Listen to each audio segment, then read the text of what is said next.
नमस्कार मित्रांनो, टेक्नो अथर्व या युट्यूब चॅनलवर आपलं स्वागत। मित्रांनो, जर आपण संजय गांधी निराधार योजना, श्रावणबाळ वृद्ध पेन्शन योजना किंवा इतर निराधार योजनेचे लाभार्थी असाल तर ही बातमी आपल्यासाठी महत्त्वाची आहे।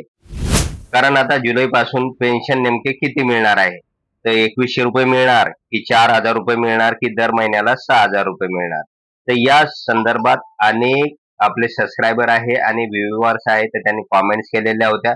त्यानुसार आता निश्चित हे पेमेंट आपल्याला कधीपासून मिळणार आहे आणि याच्यावर नेमका निर्णय कधी होणार आहे, तर हे सगळं आपण या व्हिडिओमध्ये बघणार आहोत। त्यामुळे हा व्हिडिओ आपल्यासाठी अतिशय महत्त्वाचा आहे, तो पूर्ण बघा तरच आपल्याला कळेल की आता आपल्याला जुलै पासून नेमकं किती पेन्शन मिळणार आहे। तर मित्रांनो, व्हिडिओला सुरू करण्यापूर्वी नेहमीप्रमाणे एक विनंती करेल, जर आपण या चॅनलवर नवीन असाल तर चॅनलला सबस्क्राईब करा, व्हिडिओला लाईक करा आणि हा व्हिडिओ जास्तीत जास्त लाभार्थ्यांपर्यंत शेअर करा। तर त्या वेळ न घालवता व्हिडिओ सुरू करूया आणि बघूया ती बातमी। तर बघा मित्रांनो, जून 16चा जो काही GR आहे की संजय गांधी निराधार योजना व तत्सम योजनांचा जुलैचा लाभ जो आहे तर शासनाने 16 जूनच्या GR नुसार SBI कडे वर्ग केलेला आहे। त्यामुळे जुलैचे पैसे मिळण्यात आपल्याला कोणतीही अडचण आता निर्माण होणार नाही, कारण 750 कोटी रुपये शासनाने 16 जूनच्या GR नुसार SBI कडे वर्ग केलेले आहे। त्यामुळे आता हे पैसे आपल्याला लगेच मिळू शकणार आहे। परंतु अनेक लाभार्थी आहे की ते वेळोवेळी कॉमेंट्स करून विचारत आहे की सर, आम्हाला नेमके आता जुलै पासून किती पैसे मिळणार आहे, म्हणजे दर महिन्याला 2100 रुपये मिळणार की 4000 रुपये मिळणार की दरमहा 6000 रुपये मिळणार।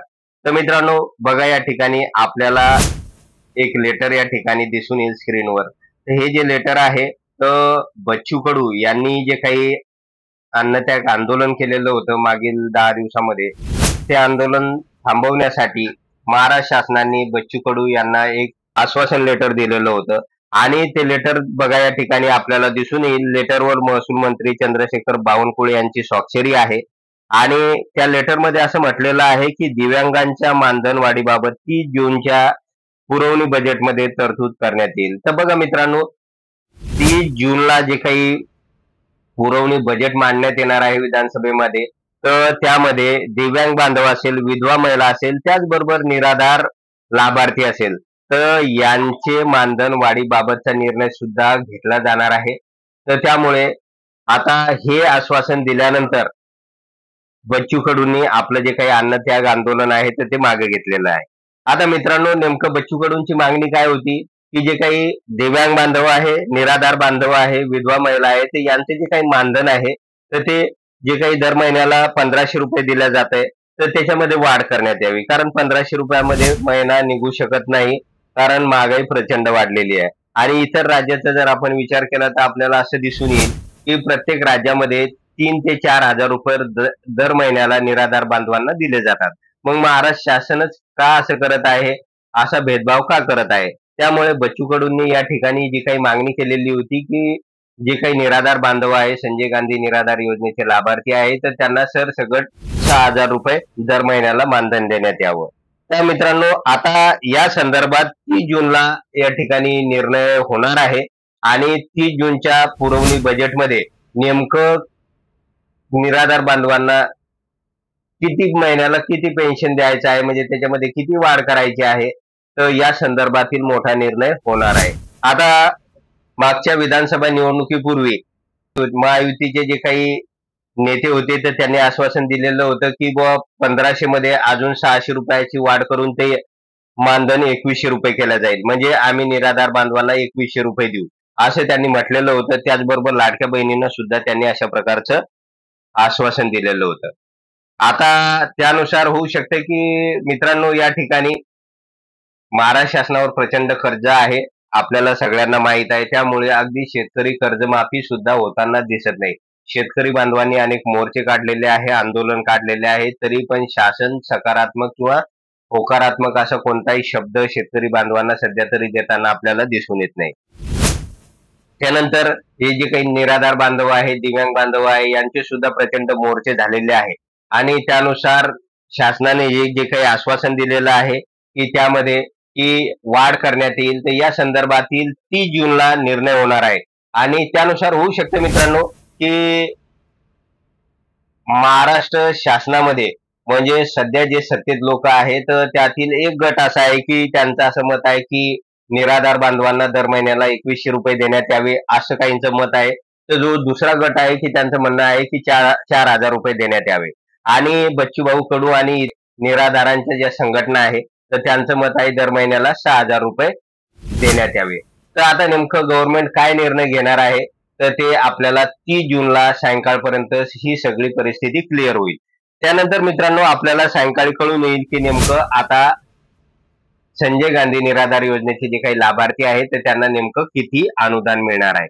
तर मित्रांनो तुर्तास तरी यामध्ये सध्या तरी जुलैचा जो काही हप्ता आहे तर तो हप्ता आपल्याला 1,500 रुपयेच मिळणार आहे. पेन्शन 1,500 रुपयेच मिळणार आहे. कारण या पुरवणी बजेटमध्ये जरी निर्णय घ्यायचा म्हटलं तर तो निर्णय जरी 30 जूनला झाला तरी तात्काळ तो अंमलात येत नाही लगेच त्या महिन्यामध्ये. होऊ शकते त्यासाठी 1 ते 2 महिना जाऊ शकतो. आणि जसे ऑक्टोबर नोव्हेंबर मध्ये परत महाराष्ट्रामध्ये ज्या महानगरपालिका आहे, त्यानंतर जिल्हा परिषद आहे, ग्रामपंचायत आहे, याच्या निवडणुका आहे. तर त्यामुळे अगदी त्या निवडणुकीच्या तोंडावर अशा प्रकारचं मानधन वाढून दिलं जाऊ शकते. आता हे मानधन किती वाढून दिलं जाऊ शकते तर मित्रांनो होऊ शकते की यामध्ये निराधार बांधवांसाठी 2100 ते जास्तीत जास्त 4,000 रुपये दर महिन्याला हे पेन्शन किंवा मानधन वाढून दिल्या जाऊ शकते. परंतु यासाठी ऑक्टोबर नोव्हेंबर हे महिने उजाडणार आहे आपल्याला हे सगळं मिळण्यासाठी. तर त्यामुळे मित्रांनो सध्या तरी जुलैचा जो काही पेन्शन आहे तर ते 1,500 रुपयेच मिळणार आहे आपल्याला.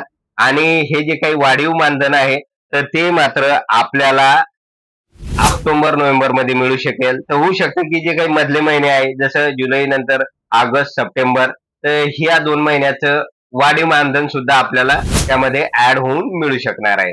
तर मित्रांनो अशा प्रकारची माहिती आता समोर आलेली आहे.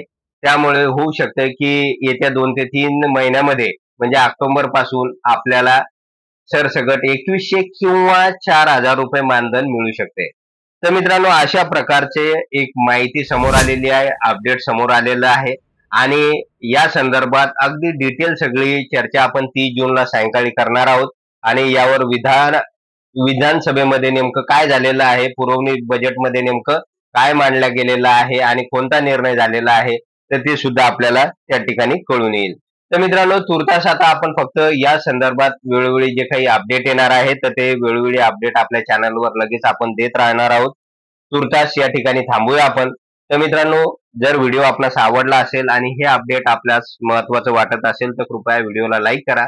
चॅनलला ज्यांनी सबस्क्राईब केलेलं नसेल त्यांनी सबस्क्राईब करा आणि हा व्हिडिओ जास्तीत जास्त लाभार्थ्यांपर्यंत शेअर करा. धन्यवाद.